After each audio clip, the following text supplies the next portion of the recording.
নতুনের আবাহনে দেশ জুড়ে বর্ষবরণ, রমনার বটমূলে ছায়ানটের অনুষ্ঠান, চারুকলায় বৈশাখ শোভাযাত্রা, 25 বছরেও শেষ হয়নি বোমা হামলার বিচার। টাঙ্গাইলে কৃষক কার্ড উদ্বোধন করবেন প্রধানমন্ত্রী। সকাল 10:30টায় কৃষক সমাবেশে দেবেন ভাষণ, অনুষ্ঠান ঘিরে কয়েক স্তরে নিরাপত্তা ব্যবস্থা। কুমিল্লার দাউদকান্দিতে ট্রাক উল্টে নিহত 7, চলছে আইনি প্রক্রিয়া, বাড়তে পারে হতাহতের শঙ্কা।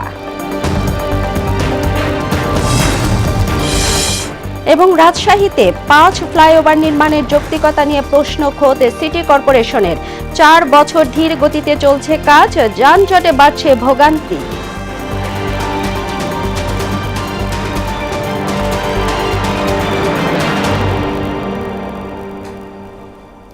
আসসালামু আলাইকুম, মোহনা সংবাদে সবাইকে স্বাগত। শুনছিলেন শিরোনাম, পুরো সংবাদে আপনাদের সাথে আছি তাবিশির আলিজা। দেশ জুড়ে চলছে আবাহন বাঙালির প্রাণের উৎসব বর্ষবরণ। সূর্যোদয়ের পর রাজধানীর রমনার বটমূলে শুরু হয় ছায়ানটের বর্ষবরণ অনুষ্ঠান।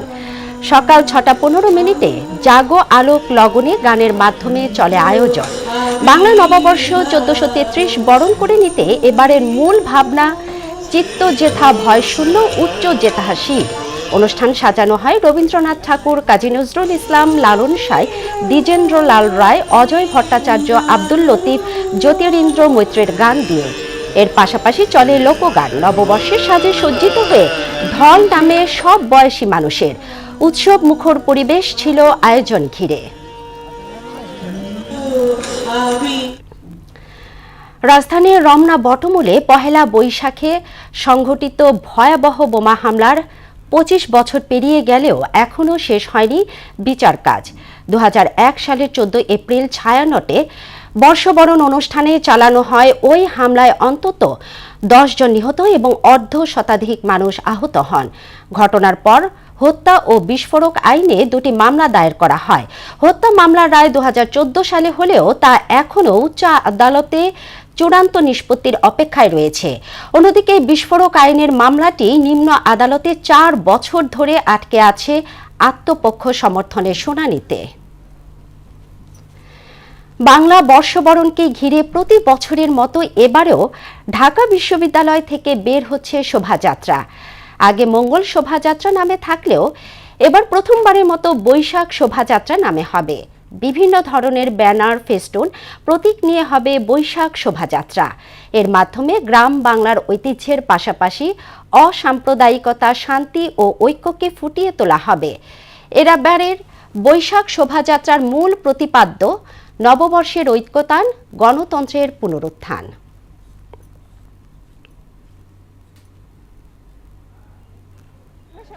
চলে আসছি নববর্ষের এই আমেজময় এই পরিবেশে। সারাদিন খুব ভালো কাটবে। আগের মতো সে বাঙালির প্রাণ নেই, কোথায় যেন হারিয়ে যাচ্ছে, বিলীন হয়ে যাচ্ছে সবকিছু, এক কথাই বলবো। তারপরে যতটুকু দেখতেছি লাল মিশ্রণের একটু সংমিশ্রণ ভালো লাগে। মেলা ঘুরবো, তারপরে সবকিছু ঘুরে ঘুরে দেখবো সবকিছু। দর্শক, এই নিয়ে আরও জানাতে ঢাকা বিশ্ববিদ্যালয়ের চারুকলায় অপেক্ষা করছেন সহকর্মী মুদাসির আলী। মুদাসির, ভিন্ন আবহে বৈশাখ শোভাযাত্রা ঘিরে কেমন উৎসাহ উদ্দীপনা দেখছেন সেখানে?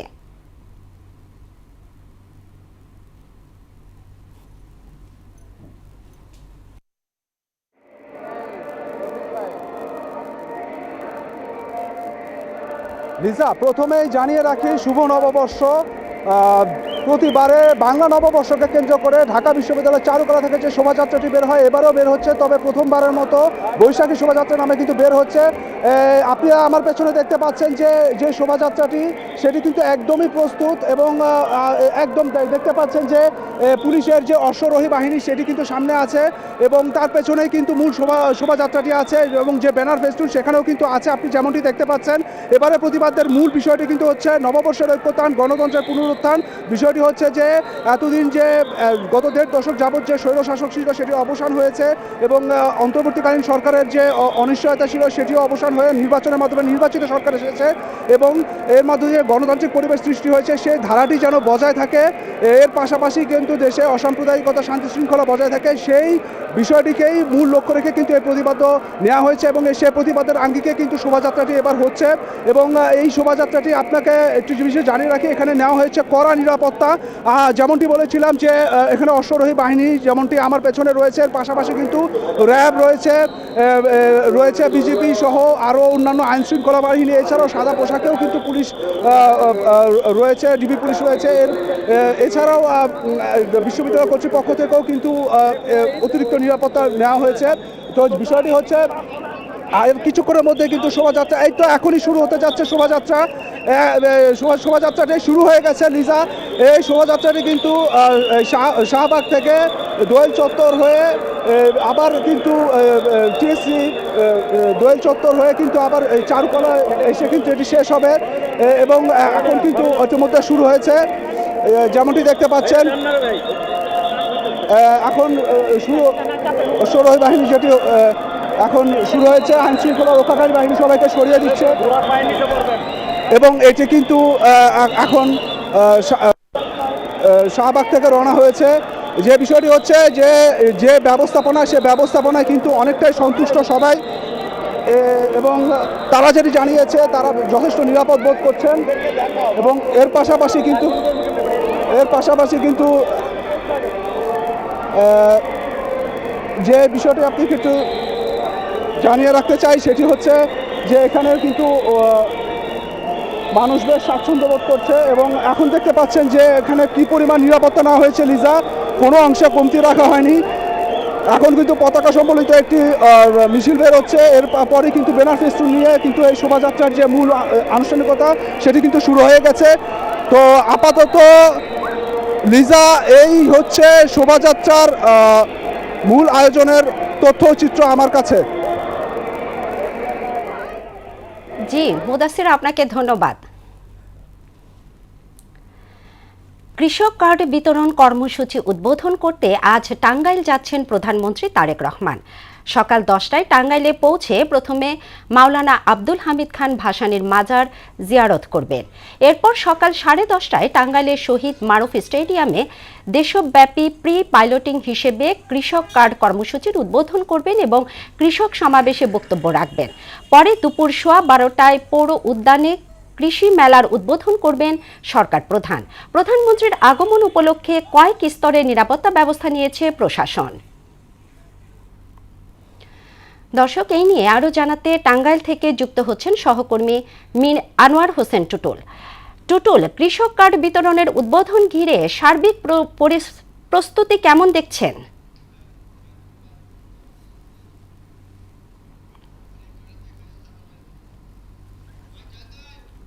প্রধানমন্ত্রী তারেক রহমান তিনি টাঙ্গাইলে আসছেন, তার আগমনকে ঘিরে টাঙ্গাইল সকল প্রকার প্রস্তুতি সম্পন্ন হয়েছে। তিনি সকাল 9টায় টাঙ্গাইলের সন্তোষে মাওলানা আব্দুল হামিদ খান ভাসানীর মাজার জিয়ারত করবেন।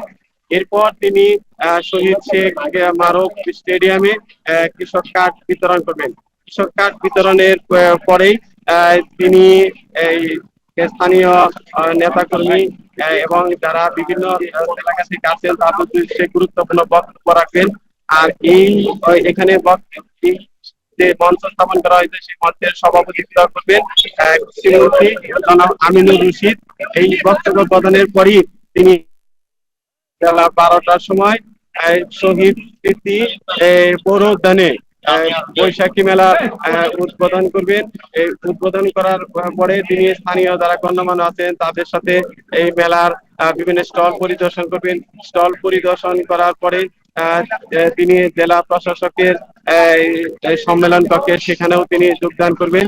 যোগদান করার পরে তারপর তিনি 1টা নাগাদ বা হয়তো তারিখের পরেই তিনি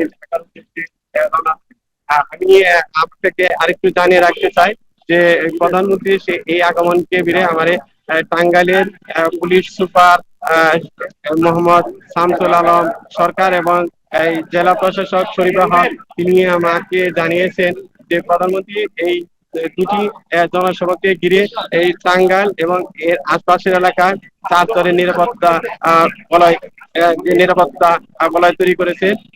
সব মিলে টাঙ্গাইল একটা উৎসব মুখর পরিবেশ বিরাজ করছে। তো এই ছিল লিজা টাঙ্গাইল থেকে সর্বশেষ প্রধানমন্ত্রীর আগমনের খবর। ধন্যবাদ টুটুল আপনাকে। কুমিল্লায় ট্রাক নিয়ন্ত্রণ হারিয়ে খাদে পড়ে 7 জন নিহত ও 6 জন গুরুতর আহত হয়েছেন। ভোরে ঢাকা চট্টগ্রাম মহাসড়কের কুমিল্লা দাউদকান্দি এলাকায় এই দুর্ঘটনা ঘটে। তাৎক্ষণিকভাবে নিহতদের নাম পরিচয় জানা যায়নি। এই বিষয়টি নিশ্চিত করে দাউদকান্দি হাইওয়ে থানার ওসি ইকবাল বাহার মজুমদার জানান, ঘটনাস্থল থেকে নিহতদের মরদেহ উদ্ধার করে থানায় আনা হয়েছে। আহতদের স্থানীয় উপজেলা স্বাস্থ্য কমপ্লেক্সে পাঠানো হয়েছে এবং আইনানুগ ব্যবস্থা প্রক্রিয়াধীন রয়েছে। মেঘনা ব্রিজ থেকে কিন্তু হেল্পার চালিয়ে নিয়ে আসে এখানে একটা এই নাইট ক্রস মনে করেন যে ওভারটেকের তো মাথাটা জানা এই রক দিয়েছে আর গাড়ি বাম সাইডে আর সরে নিয়ে থেকে আর সরে নিয়ে একেবারে ভরাটের নামে চলে গেছে। মেঘনা ব্রিজ আছে আমার তো ভরাটা সব তুলে নিল নিয়ে ওখানে গাড়ি ওজন দিল, ওজন দেওয়ার পর আমাকে গাড়ি তুলেছে মেঘনা ব্রিজ পাড়া ডাক্তারি ব্রিজ পাড়া এই পাশে আছে এই ঘটনা। হারিয়ে খাতে পড়ে গেলে 6 জন গুরুতর আহত এবং 7 জন মৃত্যুবরণ করেছে। দর্শক, কুমিল্লায় ঘটনাস্থলে আছেন সহকর্মী মোহাম্মদ শাহাবুদ্দিন। শাহাবুদ্দিন, দুর্ঘটনায় হতাহতের সর্বশেষ কি তথ্য আছে আপনার কাছে আমাদের জানান।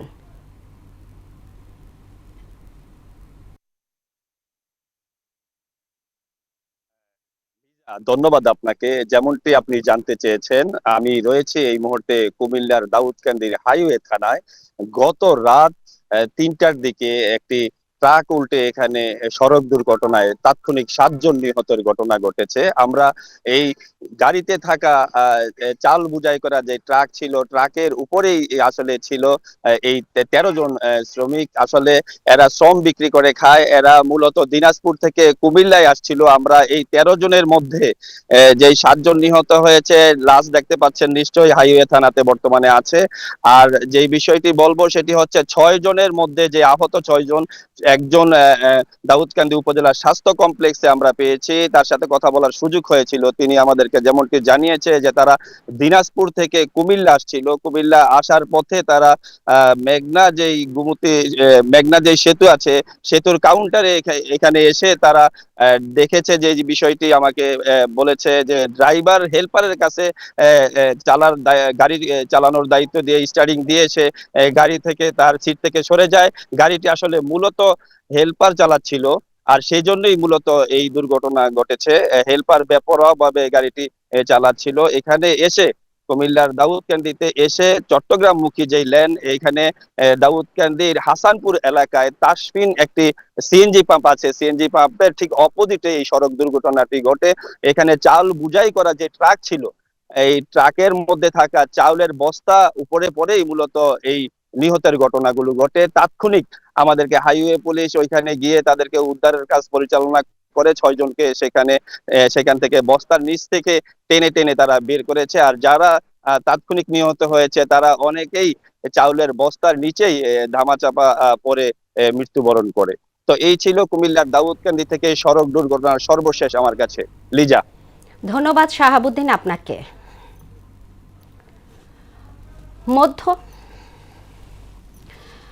মধ্যপ্রাচ্য সংঘাতে দেশে জ্বালানি ও বিদ্যুৎ খাতের সংকট মোকাবেলায় 6 সদস্যের উচ্চ পর্যায়ের মন্ত্রিসভা কমিটি গঠন করেছে সরকার। 9 এপ্রিল মন্ত্রিপরিষদ বিভাগ থেকে এ বিষয়ে জারি করা হয় প্রজ্ঞাপন। রাতে এটি মন্ত্রিপরিষদ বিভাগের ওয়েবসাইটে প্রকাশিত হয়। কমিটিতে অর্থমন্ত্রীকে আহ্বায়ক করা হয়েছে। অন্য সদস্যরা হলেন বিদ্যুৎ ও জ্বালানি মন্ত্রী, বাণিজ্য মন্ত্রী, অর্থ বিভাগের সচিব, বিদ্যুৎ বিভাগের সচিব, জ্বালানি ও খনিজ সম্পদ বিভাগের সচিব।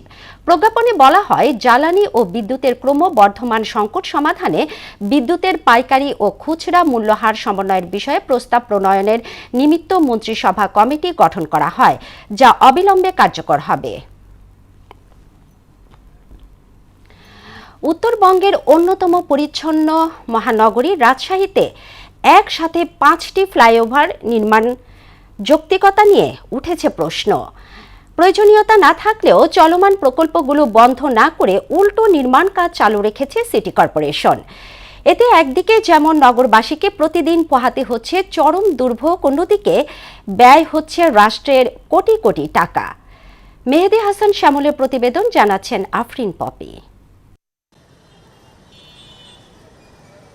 রাজশাহী নগরীতে 2019 সালে 5টি ফ্লাইওভার নির্মাণের সিদ্ধান্ত নেওয়া হয়, যার নির্মাণ ব্যয় ধরা হয় 494 কোটি টাকা। 4 বছর ধরে ধীর গতিতে চলছে নির্মাণ কাজ। মেয়াদ পার হয়েছে কয়েক দফা। সিটি কর্পোরেশনের তথ্য মতে ইতোমধ্যে 3টি ফ্লাইওভারের কাজ শেষ হয়েছে 65 থেকে 80%। তবে 2টি ফ্লাইওভারের কাজ এখনও 30% মধ্যেই সীমাবদ্ধ রয়েছে। স্থানীয়দের অভিযোগ, দীর্ঘদিন ধরে নির্মাণ কাজ চালু থাকায় শহরের স্বাভাবিক পরিবেশ নষ্টের পাশাপাশি সড়কে সৃষ্টি হচ্ছে যানজট আর চলাচলে বাড়ছে ভোগান্তি। এছাড়া ব্যবসা বাণিজ্যেও নেতিবাচক প্রভাব পড়েছে। যাতায়াতের অবস্থা একদম খারাপ। অপ্রয়োজনীয় একটা প্রজেক্ট করে মানুষের জীবনযাপন একদম শেষ করে দিয়েছে। রাস্তা ভেঙে গেছে, যানজট সৃষ্টি হয়েছে, সিঙ্গেল রাস্তা, এক সাইড ধরাই ইচ্ছা মতো দখল করে এলে বসে আছে। এইটুক আসতে লাগে যে প্যাটেল লারি ভরে মনে করে যে একাকার হয়ে যাবে। কাজ এত ধীরগতি যে ধীরগতির ফলে এমন অবস্থা রাস্তাঘাট দিয়ে যাওয়া যায় না। গাড়ি টাড়ি রাখার সমস্যা, রাস্তাঘাটে জ্যাম। ফ্লাইওভারটা হলে হয়তো বা ভালো হতো। ফ্লাইওভারের কারণে অনেক ধুলাবালি ছড়ায়। খুব দ্রুতই কাজটা হয়ে যাক, না ছাড়া তো অনেক বেশি যানজটের সৃষ্টি হচ্ছে, আমাদের আসা যাওয়ার অনেক কষ্ট। এদিকে নগরীতে 5টি ফ্লাইওভার নির্মাণের প্রয়োজনীয়তা ছিল না বলে মনে করেন রাজশাহী সিটি কর্পোরেশনের নবনিযুক্ত প্রশাসক। পাবলিকের একটি ডিমান্ড রয়েছে যেন এখানে এই অপরিকল্পিতভাবে ফ্লাইওভারগুলো যেন না হয়। যেহেতু চলমান কাজের একটি প্রক্রিয়া, ইতিমধ্যেই আমি ফ্লাইওভারের যারা ঠিকাদার রয়েছে তিনাদেরকে ডেকে পাঠাইছিলাম। কিছু জন এসেছে, কিছু আসে নাই। খুব দ্রুত সময়ের মধ্যে ইনশাল্লাহ এই রাজশাহীর যে অপরিকল্পিত ফ্লাইওভার সেটি সমাপ্ত করার আমরা চেষ্টা করব। এসব ফ্লাইওভার চালু হলেও কাঙ্ক্ষিত সুফল মিলবে কিনা এ নিয়ে সংশয় রয়েছে নগরবাসীর। আফরিন পপি, মোহনা সংবাদ। সংবাদের এই পর্যায়ে নিচ্ছে একটা বিরতি, ফিরছি যখন আরো থাকছে। আবারও আমন্ত্রণ মোহনা সংবাদে, সঙ্গে আছি তাবিশির আলিজা। জ্বালানি সংকটে ঘিরে গো খাদ্যের দাম বাড়লেও বাড়েনি গরুর দুধের দাম। এ অবস্থায় গো খামারিদের মধ্যে হতাশা বিরাজ করছে। খামারিরা বলছেন, খাদ্যের দাম কমানো এবং দুধের দাম না বাড়ালে খামার টিকিয়ে রাখা সম্ভব না। সিরাজগঞ্জ প্রতিনিধি সোহেল রানার প্রতিবেদন, জানাচ্ছেন ডলি বিনতে মনোয়ারা। সিরাজগঞ্জের শাহজাদপুর ও উল্লাপাড়া গো খামার এলাকা হিসেবে পরিচিত। এই অঞ্চলের খামারে উৎপাদিত গরুর দুধকে কেন্দ্র করে বাঘাবাড়ি, মিল্ক ভিটা সহ বেশ কয়েকটি প্রতিষ্ঠান গড়ে উঠেছে। প্রতিদিন 2 উপজেলায় উৎপাদিত গরুর দুধ স্থানীয় চাহিদা মেটানোর পাশাপাশি বাঘাবাড়ি, মিল্ক ভিটা, প্রাণ আরএফএল ও বিভিন্ন সেন্টারে বিক্রি করা হয়। জ্বালানি সংকটের কারণে পরিবহন ব্যয় সহ গোখাদ্যের পাশাপাশি ওষুধের দামও বৃদ্ধি পেয়েছে, কিন্তু বাড়েনি দুধের দাম। বর্তমানে প্রতি লিটার দুধ 50 থেকে 60 টাকায় বিক্রি হচ্ছে, যা খরচের তুলনায় খুবই কম। আর এতে খামারিরা পড়েছেন বিপাকে। আমাদের ধরেন 60 টাকা, 58 টাকা, এক সময় 2-1 টাকা কম বেশি এরকম দাম হয়। মিলবিটাতে দুধের দাম দেয় 50 টাকা লিটার, আর 1 কেজি খাদ্য কিনতে হয় মনে করেন 52 টাকা, ওই লোক নিম্ন উপরে 65 টাকা পর্যন্ত। তাহলে আমরা লস হচ্ছে। এই যে ভুসির দাম 60 টাকা, দুধের দাম আসে 50 টাকা, তাহলে খামারি বাঁচবে কি করে? মিল্ক ভিটা কর্তৃপক্ষ জানায়, খামারিদের উৎপাদন খরচ বিবেচনা করে বিভিন্ন সময়ে দাম পরিবর্তন করা হয়। ফ্যাট পার্সেন্টেজ, পরিবহন, কমিশন, শেয়ার, সিডিএফ সহ 60 থেকে 61 টাকা পরিশোধ করা হয়ে থাকে।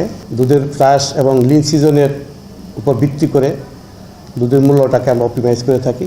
তবে আমাদের মূল্য বৃদ্ধির একটা পরিকল্পনা বর্তমান প্রতিষ্ঠানে রয়েছে। দুধের দাম বৃদ্ধি না হলে ভবিষ্যতে খামারি সহ দুগ্ধ উৎপাদনকারী প্রতিষ্ঠানগুলো বন্ধ হয়ে যাওয়ার শঙ্কায় সংশ্লিষ্টরা। ডলি বিনতে মনোয়ারা, মোহনা সংবাদ। নানা সমস্যায় জর্জরিত দিনাজপুরের ঘোড়াঘাট পৌর উপস্বাস্থ্য কেন্দ্র। চিকিৎসক সংকট, জরাজীর্ণ ভবন আর ময়লা আবর্জনার স্তূপে মুখ থুবড়ে পড়েছে স্বাস্থ্যসেবা। ব্রিটিশ আমলে নির্মিত এই উপস্বাস্থ্য কেন্দ্রটিতে এমবিবিএস ডাক্তার না থাকায় ভোগান্তিতে পড়েছেন স্থানীয়রা। এ বিষয়ে স্থানীয় স্বাস্থ্য কর্মকর্তা এবং উপজেলা প্রশাসনের নজরদারির অভাবকে দায়ী করছেন সচেতন মহল। তবে জনস্বার্থে দ্রুত ব্যবস্থা নেওয়ার আশ্বাস দিয়েছেন সংশ্লিষ্টরা। মোহাম্মদ শামসুল ইসলাম শামুর পাঠানো তথ্যচিত্রে বাকিটা জানাচ্ছেন মিশাল বিনতে আনোয়ার। ব্রিটিশ আমলে নির্মিত দিনাজপুর উপস্বাস্থ্য কেন্দ্রটিতে চিকিৎসক সংকট, জরাজীর্ণ ভবন, মাদকসেবীদের আস্তানা আর ময়লা আবর্জনার স্তূপে মুখ থুবড়ে পড়েছে এই অঞ্চলে ৩০,০০০ মানুষের স্বাস্থ্যসেবা। স্বাস্থ্য কমপ্লেক্সটিতে ন্যূনতম একজন এমবিবিএস ডাক্তার থাকার কথা থাকলেও দীর্ঘদিন ধরে নেই কোনো চিকিৎসক। জরাজীর্ণ ঘরে একজন মাত্র ফার্মাসিস্ট দিয়ে খুঁড়িয়ে খুঁড়িয়ে চলছে কেন্দ্রটি। নামমাত্র কিছু প্রাথমিক সেবা দেওয়া হলেও গুরুতর বা সাধারণ রোগের জন্য নেই কোনো আধুনিক চিকিৎসা সরঞ্জাম বা ঔষধ। আমরা দেখেছি এই উপস্বাস্থ্য কেন্দ্রটি দীর্ঘদিন ধরে অবহেলিত আছে। ঘোড়াঘাটে 20 থেকে 30,000 লোকজনের আনাগোনা, কিন্তু সেই ক্ষেত্রে এখানে চিকিৎসা সেবা দিতে একজন মাত্র এখানে সহকারী ডাক্তার সে চিকিৎসা দিতে হিমশিম খেয়ে যাচ্ছে। স্বাস্থ্যসেবা যে সুযোগ সুবিধা পাওয়া দরকার তার ন্যূনতম এই পৌরবাসী পেয়ে থাকে না। গেল সরকারের আমলে একাধিক জনপ্রতিনিধি এই উপস্বাস্থ্য কেন্দ্রটি সংস্কারের প্রতিশ্রুতি দিলেও বাস্তবে তার কোনো প্রতিফলন লক্ষ্য করা যায়নি। তাই নিম্ন মধ্যবিত্ত ও অসহায় মানুষের দাবি অবিলম্বে ধ্বংসস্তূপ সরিয়ে এখানে 50 শয্যা বিশিষ্ট একটি আধুনিক হাসপাতাল নির্মাণ করা হোক। বিভিন্ন সরকার বদল হওয়ার পরে এই প্রতিশ্রুতি দেয় যে এটা বর্ধিত করা হবে, এত শয্যা করা হবে, এ করা হবে, ও করা হবে, কিন্তু হয় না। ঘোড়াঘাট পৌরসভার এই উপস্বাস্থ্য কেন্দ্রটি পূর্ণাঙ্গ হাসপাতালে রূপান্তরিত করার জন্য আকুল আবেদন জানাচ্ছি। এই বিষয়ে স্থানীয় স্বাস্থ্য কর্মকর্তা এবং উপজেলা প্রশাসনের নজরদারির অভাবকে দায়ী করছেন সচেতন মহল। তবে জনস্বার্থে দ্রুত ব্যবস্থা নেওয়ার আশ্বাস দিয়েছেন সংশ্লিষ্টরা। সেটার অবস্থা খুবই খারাপ, খুবই ভঙ্গুর, এটা পুনর্নির্মাণ করা প্রয়োজন। তো আমি এ ব্যাপারে আমাদের স্বাস্থ্য প্রকৌশল অধিদপ্তরে আমি নিজে এটার চিঠি পাঠিয়েছি এবং বারবার তাগাদা দিয়েছি। তারা আমাকে জানিয়েছে তারা এটা তাদের ঊর্ধ্বতন কর্তৃপক্ষকে জানিয়েছে। তো আশা করছি যে খুব শীঘ্রই হয়তো বা এটা একটা বিহিত হতে পারে। মানুষের স্বাস্থ্যসেবা উন্নয়নে দ্রুত কার্যকর ব্যবস্থার দাবি ঘোড়াঘাটবাসীর। মিশাল বিনতে আনোয়ার, মোহনা সংবাদ। এবার সারা দেশে অনুষ্ঠিত সভা সমাবেশ নিয়ে প্রতিনিধিদের পাঠানো তথ্যচিত্রে ডেস্ক রিপোর্ট। সাতক্ষীরার শ্যামনগরে গভর্নেন্স ফর ক্লাইমেট রেজিলিয়েন্ট প্রকল্পের আয়োজনে অ্যাডভোকেসি গ্রুপের প্রশিক্ষণ অনুষ্ঠিত হয়েছে। নরসিংদীর মাধবদীতে জুলাই হত্যা মামলার আসামি নুরালাপুর ইউপি চেয়ারম্যানকে গ্রেপ্তারের দাবিতে ইউনিয়ন পরিষদ মাঠে মানববন্ধন ও সংবাদ সম্মেলন করেছে এলাকাবাসী। নারায়ণগঞ্জ বন্দরের কলাবাগ এলাকায় প্রতিবন্ধীর পৈতৃক সম্পত্তি দখল করে ভবন নির্মাণ ও হয়রানির অভিযোগে মানববন্ধন করেছে ভুক্তভোগী পরিবার ও এলাকাবাসী। ময়মনসিংহের হালুয়াঘাটে ৪৭তম জাতীয় বিজ্ঞান ও প্রযুক্তি সপ্তাহ, বিজ্ঞান মেলা এবং ১০ম বিজ্ঞান অলিম্পিয়াড ও বিজ্ঞান বিষয়ক কুইজ প্রতিযোগিতা সমাপনী ও পুরস্কার বিতরণ অনুষ্ঠিত হয়েছে। চট্টগ্রামের মিরসরাইয়ে ৪৭তম জাতীয় বিজ্ঞান ও প্রযুক্তি সপ্তাহ, বিজ্ঞান মেলা এবং ১০ম বিজ্ঞান অলিম্পিয়াড ও বিজ্ঞান বিষয়ক কুইজ প্রতিযোগিতার সমাপনী ও পুরস্কার বিতরণ অনুষ্ঠিত হয়েছে। ব্রাহ্মণবাড়িয়ার আখাউড়ায় এসএসসি দাখিল ও সমমানের পরীক্ষার্থীদের মাঝে উপহার সামগ্রী ও কৃতি শিক্ষার্থীদেরকে সম্মাননা স্মারক প্রদান করা হয়েছে। নওগাঁর মান্দায় প্রধানমন্ত্রীর নির্বাচনী প্রতিশ্রুতি বাস্তবায়নে খাল খননের কর্মসূচি উদ্বোধন করেন নওগাঁ ৪ আসনের সংসদ সদস্য একরামুল বারী টিপু। হবিগঞ্জে পৌরসভা কর্তৃক আয়োজিত উচ্চ বিদ্যালয়ের জলাশয়ে পরিষ্কার পরিচ্ছন্নতা অভিযানের আনুষ্ঠানিক উদ্বোধনে প্রধান অতিথির বক্তব্য রাখেন হবিগঞ্জ ৩ আসনের সংসদ সদস্য মোহাম্মদ জিকে গৌস। নওগাঁর রানীনগরে ক্ষুদ্র ও প্রান্তিক কৃষকদের মাঝে বিনামূল্যে কৃষি প্রণোদনার সার ও বীজ বিতরণ কার্যক্রমের উদ্বোধন করা হয়েছে।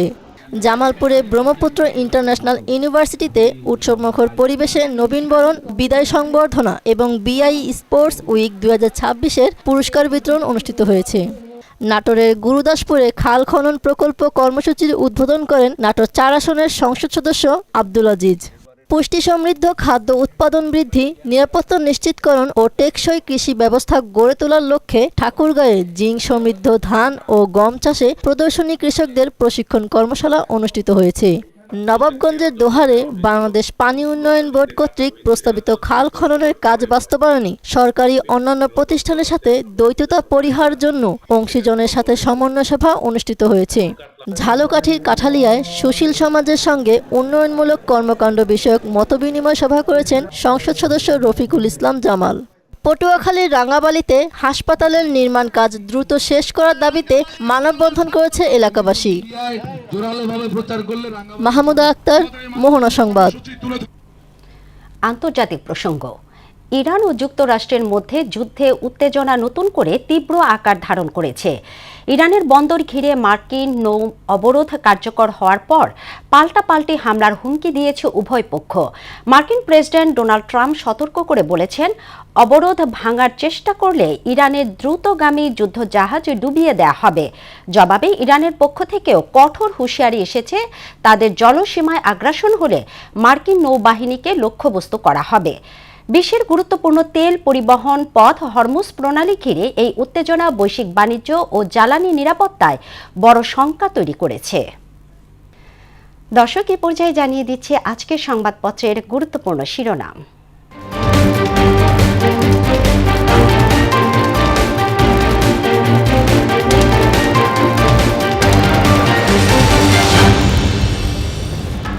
প্রথম আলো শিরোনাম করেছে, উত্তরবঙ্গের কৃষি খাতকে উজ্জীবিত দেখতে চান প্রধানমন্ত্রী।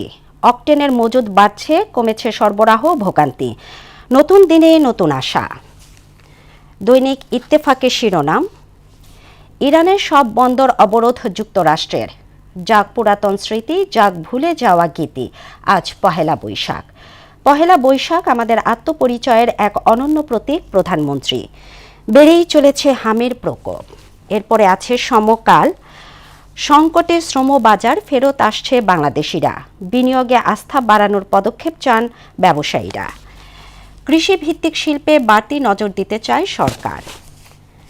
বাংলাদেশ প্রতিদিনের শিরোনাম, বেগম জিয়া ও তারেক রহমানকে গ্রেপ্তারের চাপ দেন দুই সম্পাদক। বিনিয়োগের পরিবেশ তৈরি ও অর্থনৈতিক চ্যালেঞ্জ মোকাবেলা, ব্যবসায়ীদের সঙ্গে প্রধানমন্ত্রীর বৈঠক। চাপ বাড়াচ্ছে বিরোধী জোট। যুগান্তরের শিরোনাম, মন্দা অর্থনীতিতে বৈশাখ কিছুটা স্বস্তি। নিত্যপণ্যের বাজারে আগুন, কঠিন চাপের মুখে মধ্যবিত্ত। জাতীয় মানবাধিকার কমিশনে নজিরবিহীন অচলাবস্থা, কমিশন সদস্যদের খোলা চিঠি। সর্বশেষ আছে দ্য ডেইলি স্টার। শিরোনাম করেছে, NHRC ordinances government rationale for repeal flawed. US blockade of Hormuz beings, invest in a agro in the north. দর্শক, এই ছিল সংবাদপত্রের গুরুত্বপূর্ণ শিরোনাম। শেষ করব মোহনা সংবাদ, তবে যাবার আগে শিরোনামগুলো আরও একবার।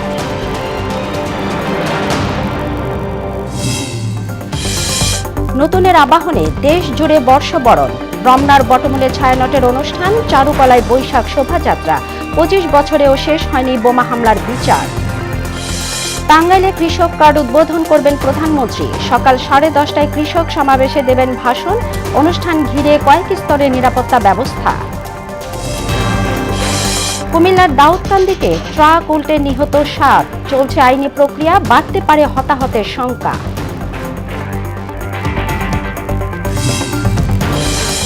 এবং রাজশাহীতে 5 ফ্লাইওভার নির্মাণের যৌক্তিকতা নিয়ে প্রশ্ন খোঁজ সিটি কর্পোরেশনের। 4 বছর ধীর গতিতে চলছে কাজ, যানজটে বাড়ছে ভোগান্তি। এই ছিল মোহনা সংবাদে। পরবর্তী সংবাদ দুপুরে 1টায় দেখার আমন্ত্রণ রইল। এর আগে বেলা 11টায় দেখবেন সংবাদ এক নজরে। মোহনার সবশেষ খবর জানতে ভিজিট করুন www.mohana.tv। সংবাদ দেখতে পারেন ফেসবুক, ইউটিউবেও। এতক্ষণ সঙ্গে থাকার জন্য ধন্যবাদ সবাইকে।